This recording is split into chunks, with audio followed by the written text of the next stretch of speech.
We want to know who you are before you even come on campus. We want to know how we can support you from day one so that you can get the most out of your experience.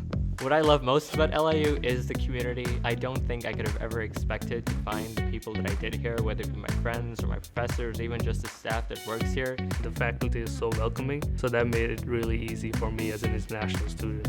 We're always collaborating with teams, and there's a lot of group projects, assignments, presentations. What we study goes actually to some projects that we do with classmates and with our professors. I've been working on a lot of real-world hands-on experience kind of thing. This is really key because I'm making a lot of connections and meeting new people who are in the business world. It doesn't just give me theoretical knowledge, it also gives me practical knowledge. Students are not just sitting here in a classroom waiting for the teacher to lecture and to tell them things. They're engaging in activities, they're going out into the world.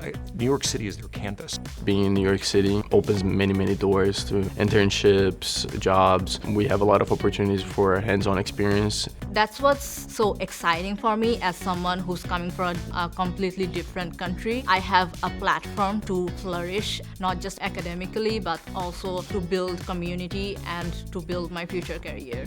Every single one of our students, upon graduating, has to have a well-defined path forward so that students can succeed and have choices.